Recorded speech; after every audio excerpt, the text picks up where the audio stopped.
नमस्कार दोस्तों, YouTube channel में आपका स्वागत है। आज हम बात करेंगे MPPSC एक स्पेशल टॉपिक जो कि जिसका नाम है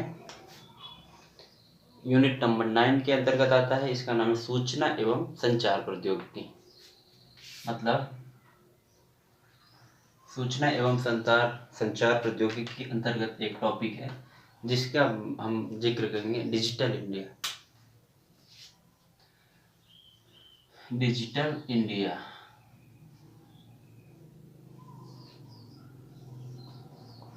तो डिजिटल इंडिया क्या है? सबसे पहला सवाल यही बनता है, व्हाट इज डिजिटल इंडिया। सीधे उसमें ऑप्शन आएगा। डिजिटल इंडिया भारत सरकार द्वारा चलाया गया एक कार्यक्रम है जिसमें खाद्य से रिलेटेड चीज़ें हैं। एक डिजिटल इंडिया वो चीज़ है जिसमें डिजिट को यूनिटी डिजिट में कन्वर्ट करते हैं ये, या फिर डिजिटल इंडिया एक ऐसा कार्यक्रम जिसमें भारत के प्रत्येक नागरिक को डिजिटल रूप से साक्षर बनाना है। ये तो आपको यहाँ पे रुक जाना है, मतलब ये ऑप्शन आपका सही है। तो डिजिटल इंडिया क्या है? डिजिटल इंडिया एक ऐसा मुहिम है, कार्यक्रम है, प्रोग्राम है जिसके तहत देश के प्रत्येक व्यक्ति को डिजिटली रूप से साक्षर बनाना। डिजिटल मतलब तकनीकी रूप से मोबाइल, इंटरनेट, ये सब डिजिटली हो गया। ठीक है, तो ये हो गया क्या, डिजिटल इंडिया। क्या हो गया डिजिटल इंडिया? क्या होगा, तकनीकी मतलब डिजिटल रूप से सबको, हर व्यक्ति को साक्षर बनाना। देन आता है ये किसके द्वारा किया जाएगा? तो इलेक्ट्रॉनिक एवं प्रौद्योगिकी विभाग। किसके द्वारा? इलेक्ट्रॉनिक एवं प्रौद्योगिकी विकास द्वारा। प्रौद्योगिकी विकास तो इलेक्ट्रॉनिक एवं प्रौद्योगिकी विकास द्वारा विभाग, प्रौद्योगिकी विकास में विभाग द्वारा।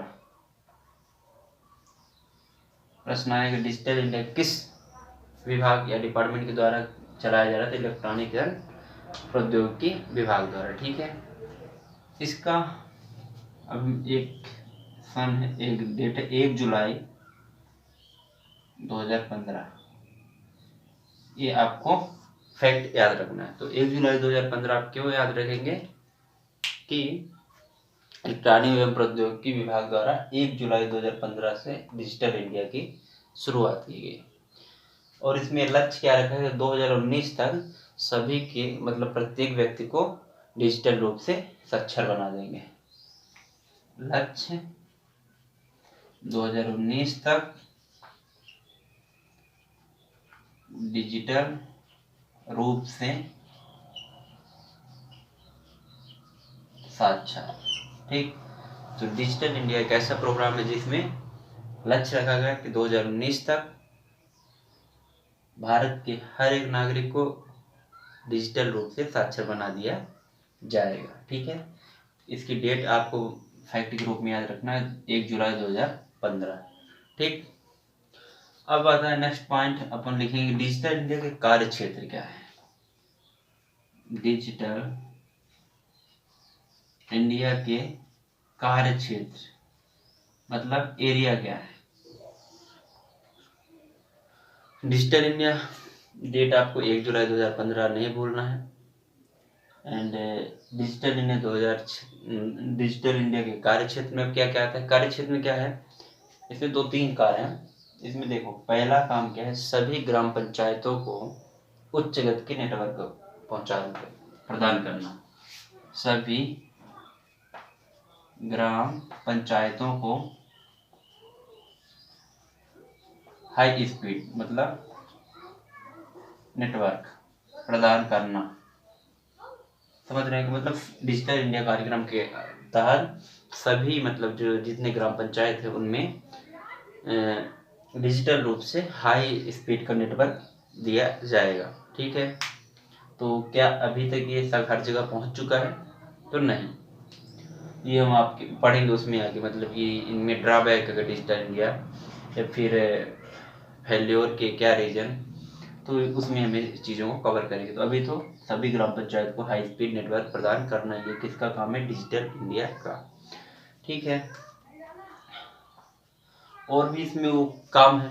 ठीक है, देखिए नागरिकों को डिजिटल सशक्तिकरण, मतलब हुआ भी है, ऐसा नहीं है, नागरिकों को डिजिटल सशक्तिकरण हुआ भी है। आप बदलाव अपने आप में खुद देख सकते हैं कि सन 2015 में किस तरह थे और 2021 में आप किस तरह हैं। मतलब आपके, अगर जिन व्यक्तियों के पास मोबाइल है तो वो अपना मोबाइल 1 मिनट के लिए नहीं छोड़ सकते। तो डिजिटल सशक्तिकरण बढ़ा है।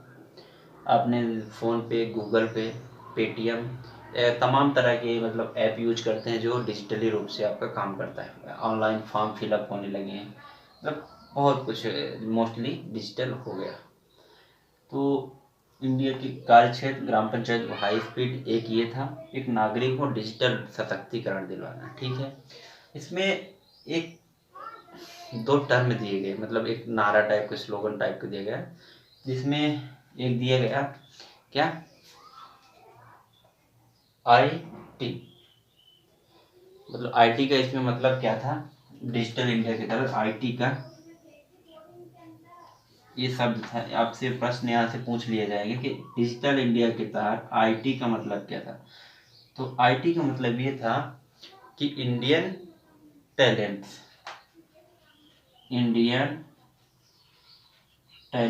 प्लस इंडियन टेक्नोलॉजी, क्या? नहीं, Indian technology, information technology equal to क्या क्या, ये इसमें डिजिटल इंडिया के तहत एक फार्मूला दिया गया, IT equal to Indian talent plus information technology that equal to India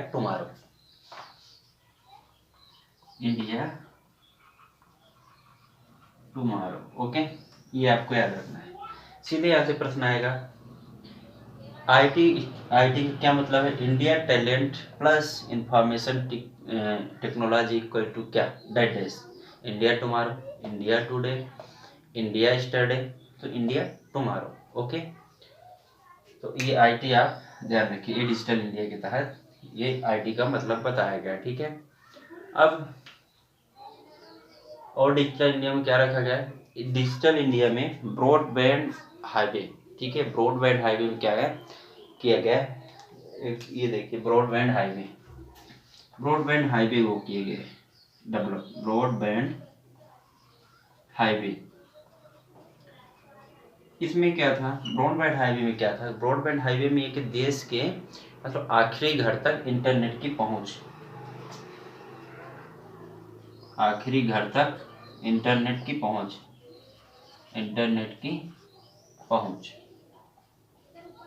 question यहाँ से जाएगा, ब्रॉडबैंड हाईवे का उद्देश्य क्या था? तो आखिरी घर तक इंटरनेट, मतलब देश के आखिरी घर तक इंटरनेट की पहुंच। ठीक है, और क्या था? मोबाइल कनेक्शन के लिए सार्वभौमिक पहुंच, मतलब मोबाइल कनेक्शन हेतु सार्वभौमिक पहुंच। इसका मतलब क्वेश्चन यहाँ से आएगा, ब्रॉडबैंड हाईवे किससे संबंधित है? तो देश के आखिरी घर तक इंटरनेट की पहुंच। दूसरा क्या होगा? मोबाइल कनेक्शन हेतु सार्वभौमिक पहुंच, मतलब जो भी मतलब मोबाइल से रिलेटेड है चीजें और सबके पास पहुंचना चाहिए। अब सार्वजनिक कुछ इंटरनेट कार्यक्रम मतलब ब्रॉडबैंड हाईवे के तहत रखे गए। एक और बात है कि सार्वजनिक इंटरनेट एक्सेस कार्यक्रम रखा गया, सार्वजनिक इंटरनेट कार्यक्रम। ठीक, ये ब्रॉडबैंड हाईवे के अंतर्गत है।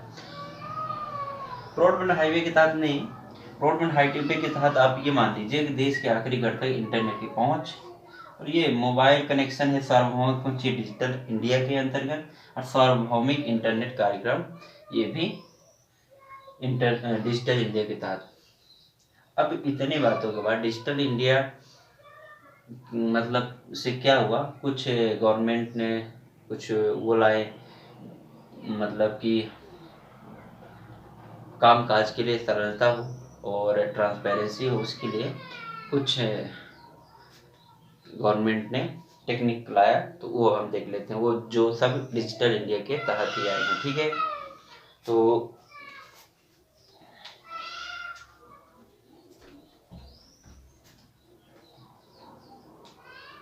इनमें डिजिटल इंडिया आपने देख लिया। डिजिटल इंडिया 1 जुलाई 2015, आईटी का मतलब समझ लिया आपने। लक्ष्य क्या क्या था, 2019 तक साक्षर बनाना। एंड डिजिटल इंडिया के तहत ही कुछ कार्यक्रम है, कुछ तकनीक है, उनको हम पढ़ेंगे। हेडिंग डालेंगे पर ई गवर्नेंस। क्या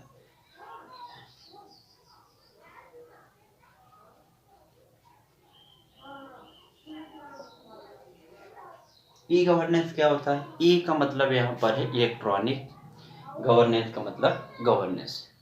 ई गवर्नेंस के माध्यम से शासन करना। ई गवर्नेंस मतलब इलेक्ट्रॉनिक गवर्नेंस के माध्यम से शासन प्रशासन में सुधार करना ही ई गवर्नेंस है।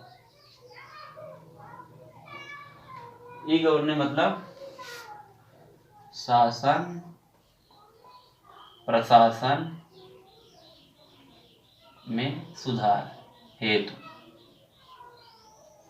E governance. Okay, e governance में क्या हुआ, ई क्रांति आए। ई क्रांति अगर आए तो ई क्रांति किससे रिलेटेड है? विभिन्न सेवाओं इलेक्ट्रॉनिक रूप से लोगों तक पहुंचाना। देखो, जैसे क्रांति आती है तो ऐसे एक आई ई क्रांति, आपको यहाँ पे सीधे टर्म को समझना है। ई निम्नलिखित में से ई गवर्नेंस किस लिए यूज किया गया? तो शासन प्रशासन में सुधार हेतु एक ये मतलब नियम था। ठीक है, ई क्रांति क्या है? ई क्रांति का मतलब ये है कि विभिन्न सेवाओं में इलेक्ट्रॉनिक रूप से पहुंच। समझ में आया? मतलब जो भी जैसे सरकारी दफ्तर है, ऑफिस है, तो उसमें सब चीज़ इलेक्ट्रॉनिक हो जाए। तो ई क्रांति मतलब ई गवर्नेंस में। और ई क्रांति में क्या है कि मतलब इलेक्ट्रॉनिक रूप से लोगों तक पहुंचे। जैसे ई क्रांति मतलब इलेक्ट्रॉनिकली रीच टुवर्ड पीपल। ठीक, मतलब इलेक्ट्रॉनिक के माध्यम से लोगों तक पहुंच स्थापित करना ई क्रांति कहलाया। ठीक, अब ये तो बात होगी ई गवर्नेंस और ई क्रांति की। अब कुछ और है, सभी के लिए सूचना या सरकारी जानकारी उपलब्ध कराना है ई गवर्नेंस का काम। ये अपन पॉइंट में देख ले, 1 2 3। और ई गवर्नेंस का और क्या काम है?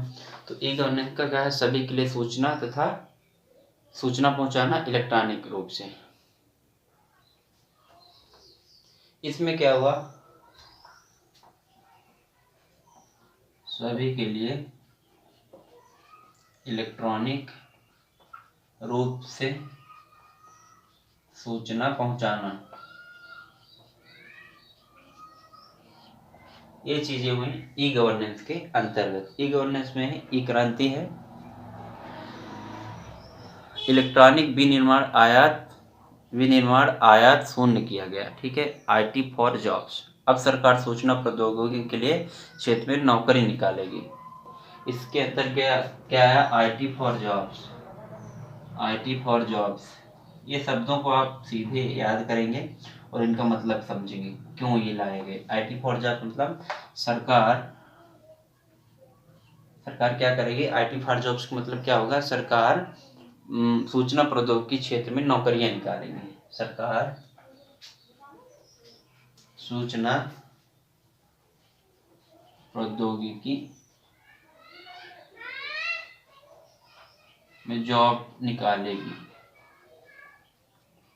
ये सब ई गवर्नेंस के अंतर्गत है। ठीक है, शासन प्रशासन सुधार, ई क्रांति किससे रिलेटेड है? लोगों तक पहुंच। फिर आईटी फॉर जॉब्स क्या? सरकार सूचना प्रौद्योगिकी के लिए अलग से जॉब निकालेगी। एक आपने सुना होगा early harvest program. Early harvest program क्या था? अर्ली हार्वेस्ट प्रोग्राम का ये मतलब था स्कूलों में शिक्षक एवं छात्रों की हाजिरी अनिवार्य की गई ई गवर्नेंस के अंदर ही। ये आप यहाँ पे एक पॉइंट मतलब इसको आप ध्यान में रखें। क्या? अर्ली हार्वेस्ट प्रोग्राम किस लिए था? ये अर्ली हार्वेस्ट प्रोग्राम किस लिए था? शिक्षकों छात्रों के लिए मतलब अटेंडेंस का काम करेगा। क्या? स्कूलों में शिक्षक एवं छात्रों की हाजिरी अनिवार्य करेगा। अटेंडेंस किसका? टीचर प्लस स्टूडेंट कि मतलब ऑनलाइन अब ये अटेंडेंस लगेगी। जैसे आपने देखा होगा पहले रजिस्टर पे लिखा जाता था, तो टीचर कोई लोग कई क्या करते थे, घर से अपने बैठ गए, अगले दिन जाके उसका सिग्नेचर अपना कर देते थे। अब ऐसा नहीं होगा। अर्ली हार्वेस्ट प्रोग्राम के अंतर्गत ये होगा कि उनको जाना पड़ेगा, डिजिटल रूप से अटेंडेंस अपनी लगानी पड़ेगी। ऐसा ही स्टूडेंट के लिए भी है। ठीक है। देन इसके बाद एक ई गवर्नेंस के अंतर्गत कि एक आपने ऐप डाउनलोड किया हो या नहीं, अगर नहीं किया है तो आप देख लीजिएगा। क्या? Digi locker. क्या? मेरे साथ लिखिए, digi locker. Digi locker digi locker क्या है? जिस प्रकार आप एक मतलब 12th पास होने के बाद अपनी डॉक्यूमेंट्स के लिए आपने एक फाइल बनाई होगी, उसमें 10th 12th अपना संपूर्ण दस्तावेज रखा होगा, आधार कार्ड सब कुछ। तो इसी तरह एक डिजी लॉकर करके ऐप एप्लीकेशन सरकार ने लॉन्च किया है, जिसमें क्या होगा, आप क्या करेंगे, इसमें अपना पूरे जितने भी डॉक्यूमेंट्स है उसको आप स्कैन करके इसमें आप रख सकते हैं डिजी लॉकर, और आप कहीं भी जाएं कहीं भी दिखाएं वो आपका मान्य होगा। आपका ड्राइविंग लाइसेंस हो गया, आधार कार्ड हो गया, पैन कार्ड, सब आप डिजी लॉकर नामक ऐप में रखेंगे, वो आपका हर जगह वैलिड रहेगा। ठीक है। तो डिजी लॉकर का काम ये है। ये सब डिजिटल इंडिया के तहत ही ये सब चीज़ें आ गई हैं। ये डिजिटल इंडिया के सब क्या बोले ये प्रोग्राम चल रहे हैं। ठीक ना। देन एक और आप अगर सुने हो तो डिजी लॉकर के बाद इसमें क्या होगा, दस्तावेजों का संग्रहण। देन एक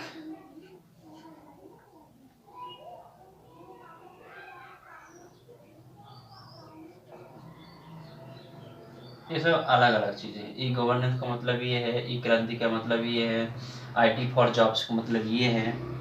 ये सब प्रोग्राम चलाए गए डिजिटल इंडिया के तहत। अर्ली हार्वेस्ट प्रोग्राम में अटेंडेंस वाला सिस्टम हो गया। अर्ली हार्वेस्ट का एग्जाम में आने का बहुत चांस है, क्योंकि ये दूसरी तरह नाम है। एक अब हम बताएंगे डिजी लॉकर के बाद एक और प्रोग्राम है, इसको बोलते हैं ई बस्ता प्रोग्राम। क्या? ई बस्ता प्रोग्राम प्रश्न यहाँ से आएगा, ई बस्ता प्रोग्राम क्या है? तो ई बस्ता प्रोग्राम ये है कि जितने भी बोर्ड हैं, MP बोर्ड हो गया, UP बोर्ड हो गया, CBSE बोर्ड हो गया, और भी जितने बोर्ड हो गए, उनकी सभी किताबें क्या होंगी, ई बस्ता प्रोग्राम ऐप नामक मतलब ई बस्ता प्रोग्राम नामक एक ऐप है। इसमें पूरे के पूरे PDF में डली रहेंगी। आप कहीं भी जाइए तो उनको पढ़ सकते हैं आप। तो क्या? बुक्स ऑल बुक्स अपलोडेड रहेंगी। तो बच्चों के छोटे बच्चों के बस्ता के मतलब भार को कम करने के लिए ई बस्ता प्रोग्राम नामक ऐप वो चलाया गया, जिसमें सभी प्रकार के बुकें होंगी। तो डिजिटल इंडिया के तहत कौन कौन से कार्यक्रम, ई गवर्नेंस, ई क्रांति, IT for jobs, early harvest program, digi locker, e बस्ता, आपको ये इनको रट के रखना है।